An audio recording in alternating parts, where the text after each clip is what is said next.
Hey, welcome to the 5th match of the league.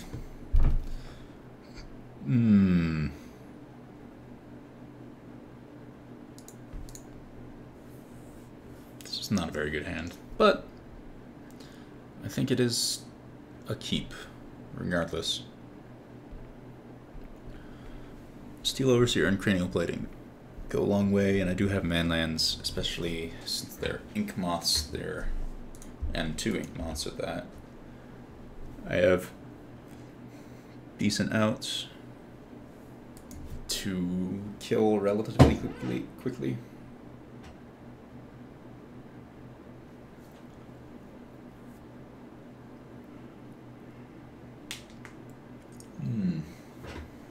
Windswept Heath.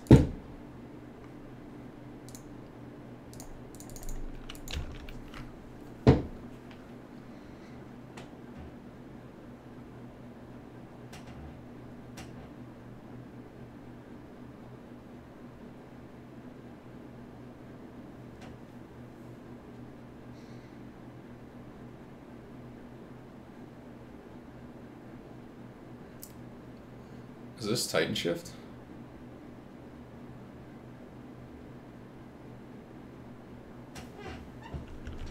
Ponza.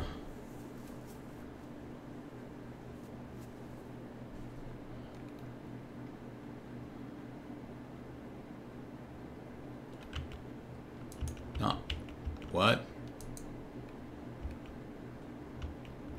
Huh? I'm confused. I don't know what my opponent is doing.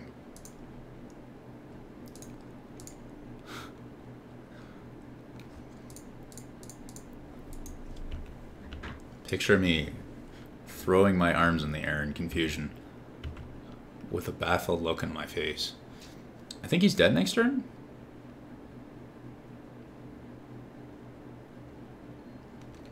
If he doesn't kill me. It's like Green Devotion-ish? Okay. Well, let's see what he does.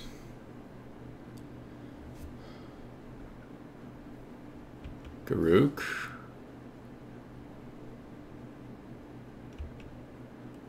Okay. So you've got mana. What you gonna do with it? 6 mana.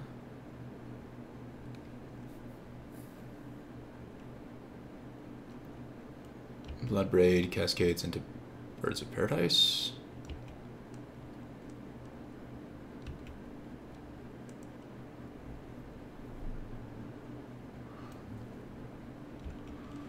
Strangleroot Geast.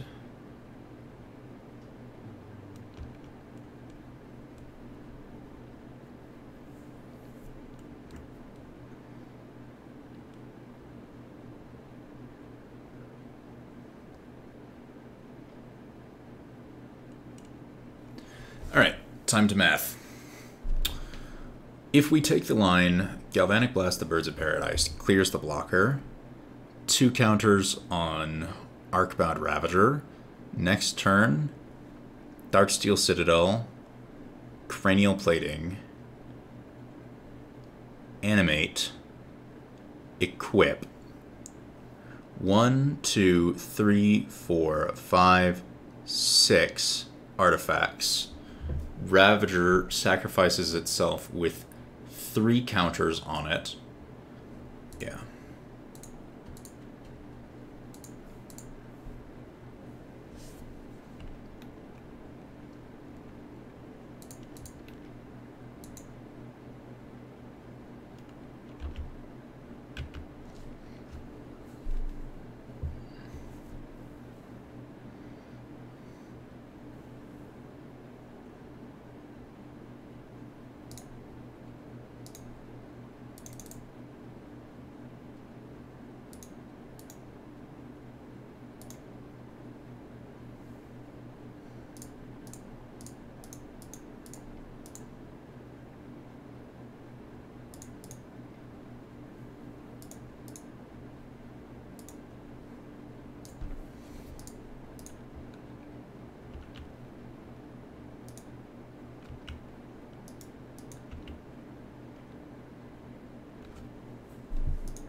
Whip Flare, Thoughtseize.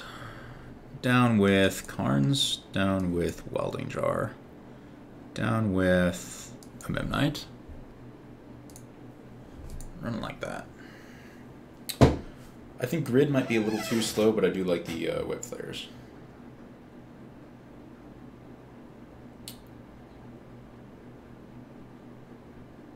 Damping Sphere actually is an interesting idea, given that it turns off Nykthos, but I think that's just getting a little bit too cute.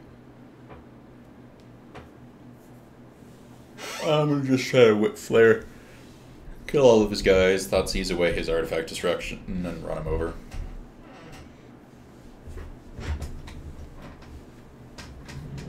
We'll see how well it works out.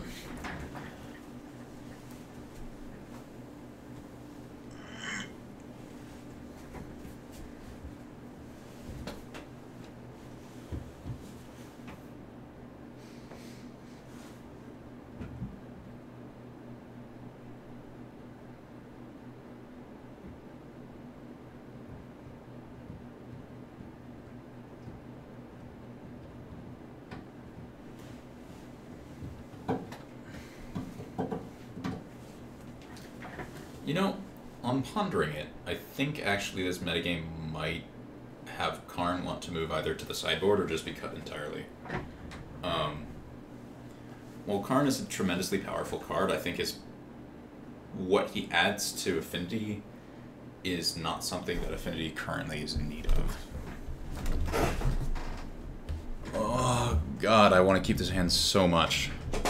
Like, I'm not going to, because that's suicide, but so close. If the Vault Scourge was a 0-mana artifact. Ugh. I can get behind this. Turn 1, play a couple mana artifacts. Turn 2, steal Overseer, kill all your guys. Yeah, I don't need a second Monk's Opal.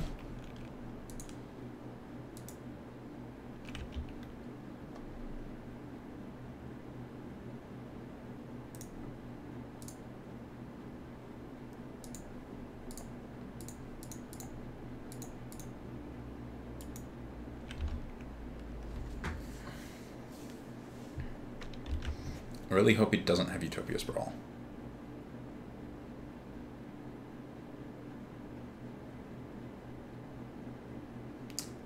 They always have Utopia Sprawl Arbor Elf. It's very unfair.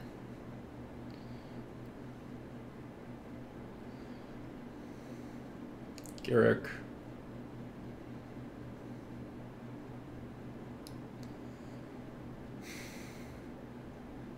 Can he at least play out a couple more dorks? Ones that die to Whip Flare. Alright, well. Not the most glorious of Whip Flares, but at least it's a 2-for-1. He's got a Garuk in play, but he doesn't have a whole bunch else.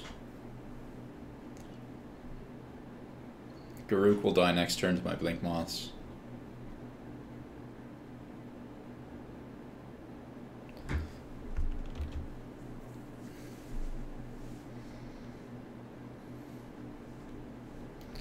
Just really gonna...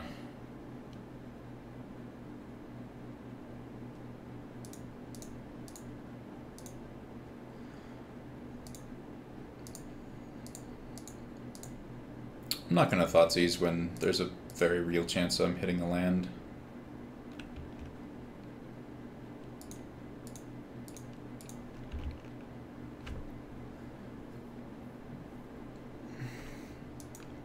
Like, the only things I could see being in his hand are either something tremendously expensive that he's still not going to be able to cast, or a land, or a second Garruk.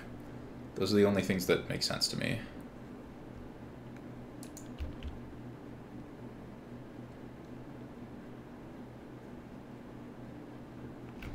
Alright, so now he's got the ability to attack for 8 or 6. Put me at 14. I'm not really winning this race.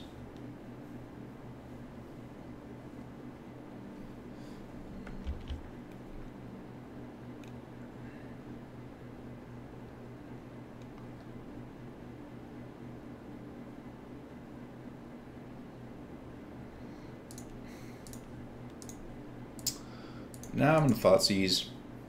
Since he didn't play a land, the likelihood that it's a land is apparently still extant. Alright. Not attacking. Right now I'm breaking his creatures.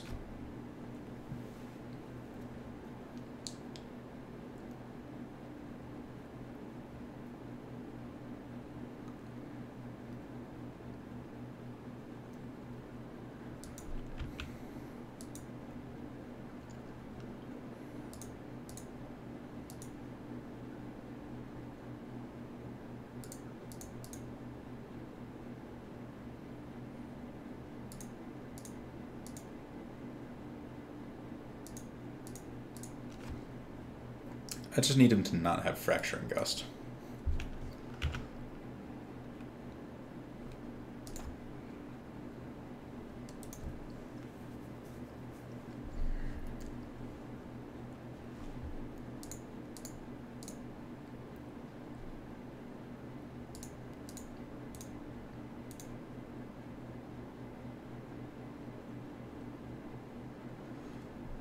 This is 4...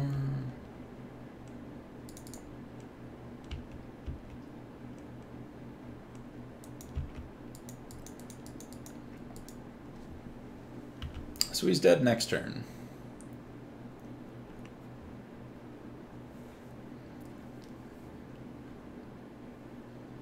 All right. This is the first time I've played Affinity in weeks. Was not really expecting to go 5-0, but I guess I'll take it. Regardless of my results, I do think that 5-match leagues are a little bit too low of a sample size to make overarching generalizations about a deck's position in the metagame. Like, I feel like we got pretty lucky there, and we also ran into some kind of low-tier decks, like Mono Green Devotion isn't a deck. Well, what can you do? Hope you enjoyed watching, and I'll see you next time.